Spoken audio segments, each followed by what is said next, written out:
Welcome to the LoadStore and Data Caches chapter of the AMD Software Optimization video series for the third generation AMD Opteron processor. The LoadStore and Data Caches portions of the processor are important for performance, but are often little understood. Let's take some time to explore these areas. The LoadStore unit is tightly coupled to the execution units and does the interfacing between the execution units and all the cache subsystems. Inside, there are basically two queues. One of them is going to try to read the data that's being requested from the L1 data cache. If it hits, it just sends the data to whatever instruction is requesting the data. If it misses, then it sends the miss to another queue. The second queue handles the store and updating of the data cache. The second one also handles data cache misses or requests to the L2 or L3 cache.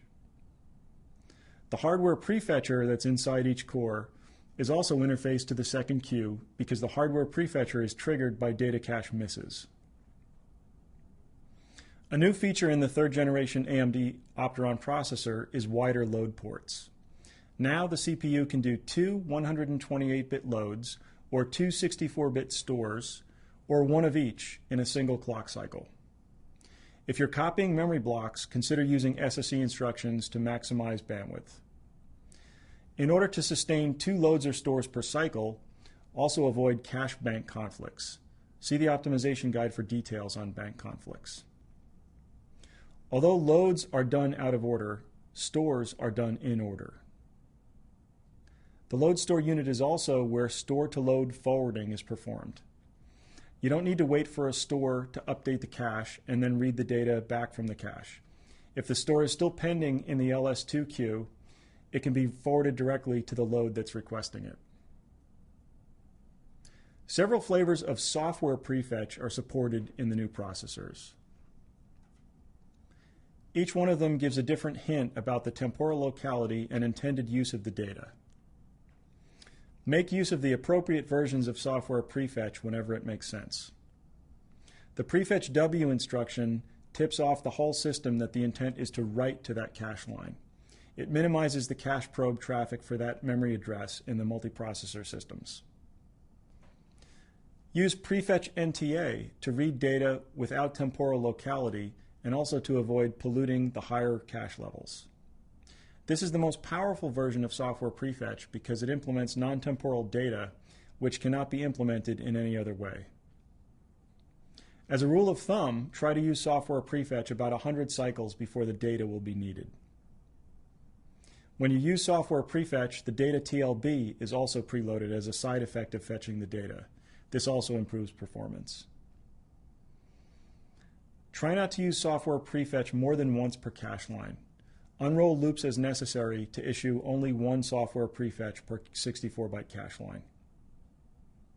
The flip side of prefetch NTA is called the streaming store. Use streaming store when writing data which will not be needed again soon. Streaming stores go straight to memory and do not pollute the caches. Also, the target location of the streaming stores does not get loaded into the cache, so the memory system does not need to perform a read. Instead of first reading the data to the cache and then writing to it and then eventually writing it back to main memory, you just say, don't read it first, just write straight to memory and use all the memory bandwidth for the write stream. The data cache is organized the same way as the instruction cache. It has a 3-cycle latency and it's side by side with the data TLB.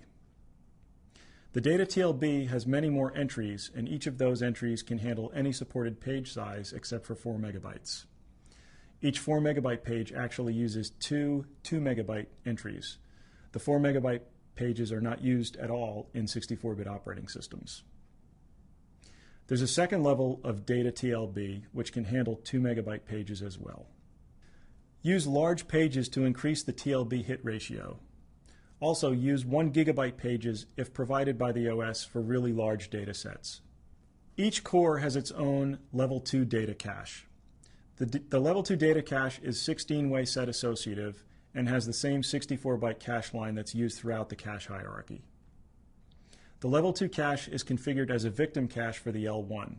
In other words, data that's evicted from L1 fills the L2 cache. All the lines that you find in L1 will not be found in L2, and vice versa, whether it's data or instructions. This is called an exclusive cache architecture. A separate level 2 cache per core is a really good thing for at least 2 reasons. On a quad-core processor, you have 4 times the L2 cache bandwidth in total. If you're using all the cores, they can all be doing work concurrently with separate data sets, separate addresses, and all that stuff. When you're running multiple threads, they're not going to be kicking each other's data out of the cache because it's not shared, it's specific to the core. Another innovation in the new processors is the level 3 cache. The level 3 cache is unified and it's shared by all 4 cores in the processor. It's organized in a similar way as L2, 16-way set associative with a 64-byte cache line. The L3 cache starts out at a minimum size of 2 megabytes and can be up to 6 megabytes depending on the processor model. The level 3 cache is configured as a victim cache for L2, which means that whatever cache line is found in L3 is in no other cache level in that processor unless it's shared. When you have self-modifying code and the cache lines keep bouncing between the data cache and the instruction cache, they bounce only as far as the L3 cache. The L3 cache is shared among cores, but cache lines may be inclusive or exclusive. They're exclusive if the heuristics employed deem that the cache line is unlikely to be shared among the cores, which is a good thing because it improves space efficiency in the level 3 cache. However, it may be inclusive if a cache line coming from one core is requested by a different core. Then a copy is retained in the L3 on the assumption that yet another core is going to request it again. The new level 3 cache is an innovative feature introduced in the 3rd generation AMD Opteron processor. We think you'll notice the enhanced performance it provides. And with a better understanding of the cache hierarchies alongside some insight into the LoadStore functions, we hope you'll be able to make good programming decisions in your code to ensure the best performance. As always, there's no substitute for experimental tweaking for absolute best performance. Thanks for viewing this segment of the AMD Software Optimization video series for the 3rd generation AMD Opteron processor. Be sure to check out the other chapters in this series as we explore software optimization techniques for the 3rd generation AMD Opteron processor.